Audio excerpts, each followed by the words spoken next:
चलो बच्चों, अब आगे हम पढ़ते हैं कि आगे इस कहानी में क्या हुआ।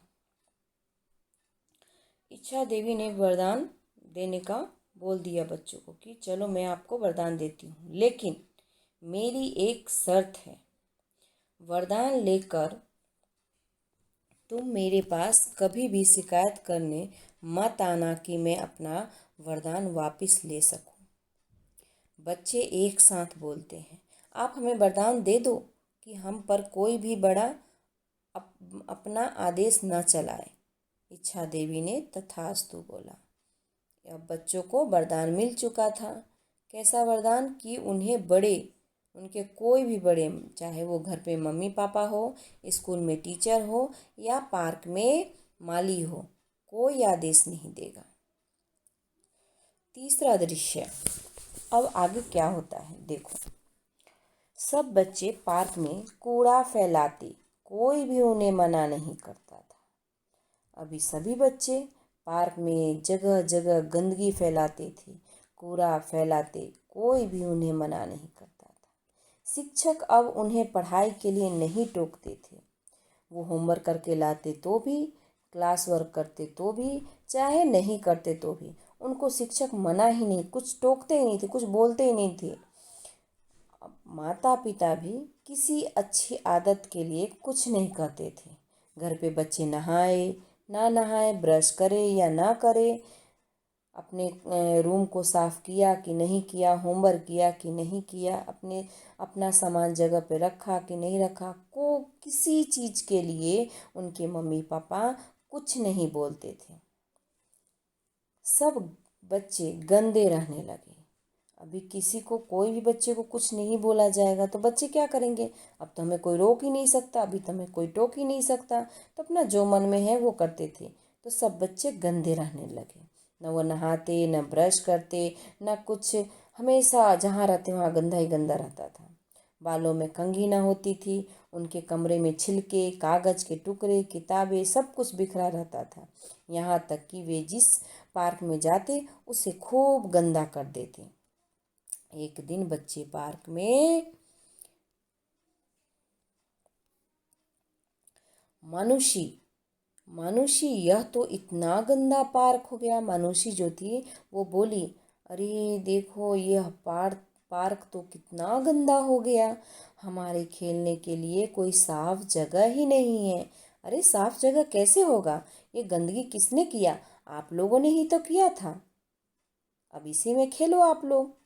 सोनल बोलती है, पार्क की बात छोड़ो, मेरा कमरा, मेरे कपड़े, मेरे जूते सब इतने गंदे हो चुके हैं कि बदबू आती है। बदबू तो आएगी ना। पहले आप लोग साफ सफाई अगर बड़े बोलते थे तो आप लोग को बुरा लगता था। अभी अब गंदे आप लोग करते हो तो गंदगी में भी आप लोग को ही रहना है, तो बदबू तो आएगी ना।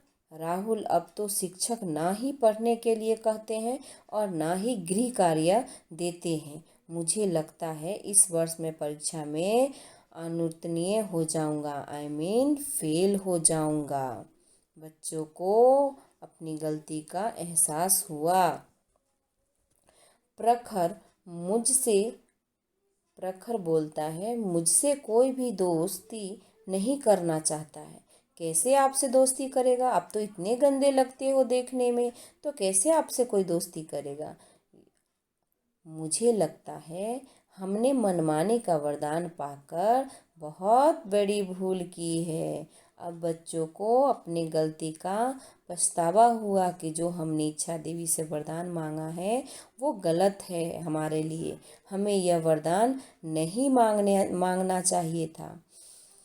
बच्चे एक साथ, मगर अब क्या किया जाए? काश हमने बड़ों की बातें मानी होती तो हमें आज ये दिन नहीं देखना होता। अब बच्चों को समझ में आई। चौथा दृश्य, पार्क में परेशान और रोते बच्चों को देखकर इच्छा देवी फिर से प्रकट हुई। इच्छा देवी बोले, अरे अरे, आप सब बच्चे क्यों परेशान हो? क्या अब भी बड़े लोग तुम पर अपनी बात मानने का दबाव डालते हैं? इच्छा देवी ने पूछा, क्या अब भी आपके बड़े आपको अपनी बात मनाने के लिए दबाव डालते हैं? क्या अब भी तुम पर कोई अपना हुक्म चलाता है? मानुषी, नहीं देवी। मानुषी बोलती है, नहीं देवी, हमें क्षमा कर दो। क्षमा मीन्स माफ़ कर दो। हमने मनमाने का वरदान पाकर बहुत बड़ी भूल की है। हम अपने सिर पर बड़ों का हाथ चाहते हैं। उनके आदेशों का पालन करके ही हम आगे बढ़ेंगे, अन्यथा हमारा जीवन नरक बन जाएगा। अब बच्चों को समझ में आया कि जब हमारे सर पे बड़ों का आशीर्वाद रहता है, हाथ रहता है, तो हम जब भी गलत काम करते हैं तो हमें वो रास्ता दिखाते हैं सही। मान लो कि आप अकेले कहीं जा रहे हो, तो आपको कोई बताने वाला है कि ये रास्ते पे मत जाओ, ये रास्ता आपके लिए गलत है। नहीं, अगर वही आपके साथ आपका फैमिली जा रहा है, आपके मम्मी पापा हैं, दादा दादी हैं या बड़े कोई हैं, तो आपको बताएंगे कि बेटा आप इधर जाओगे तो ये गलत है, ये रास्ता गलत है आपके लिए, ये रास्ते पे मत जाओ। इसीलिए हमेशा हमारे सर पे बड़ों का आशीर्वाद रहना चाहिए, हाथ रहना चाहिए, ताकि हमें कभी भी वो मना कर सके कि हम अच्छा कर रहे हैं, गलत कर रहे हैं, बता सके हमें। सब बच्चे मानुषी की बात का समर्थन करते हैं। सभी बच्चे बोलते हैं मानुषी सही बोल रही है। इच्छा देवी बोलती है, देखो बच्चों, तुम्हें तुम्हारी भूल का एहसास कराने के लिए ही मैंने तुम्हें वरदान दिया था। मैं चाहती थी कि तुम सब स्वयं ही जानो कि बड़े लोग जो भी कहते हैं उससे तुम्हारी ही भलाई है। ये तो 16 आने सच है ना। जो भी बड़े हमें कहते हैं कि ऐसे करो वैसे करो, वो हमारी भलाई के लिए कहते हैं। अगर घर पे मम्मी पापा अगर हमें कुछ समझाते हैं, बताते हैं, तो हमारी भलाई के लिए कहते हैं, क्योंकि वो हमारे मम्मी पापा, हमारे पेरेंट्स हैं, ना कि हमारे दुश्मन हैं।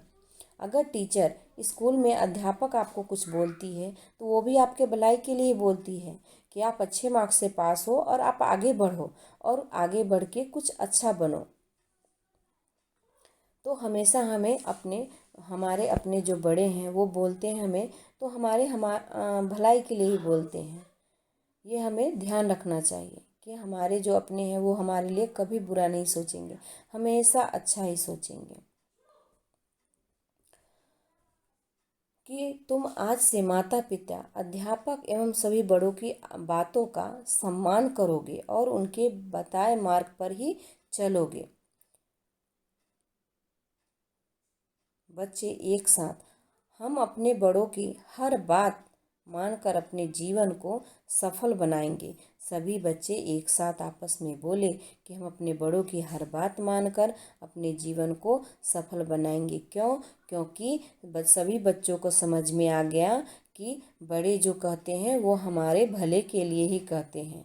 इच्छा देवी अदृश्य हो गई। अदृश्य मीन्स गायब हो गई और बच्चों के मुख पर क्या आई? प्रसन्नता।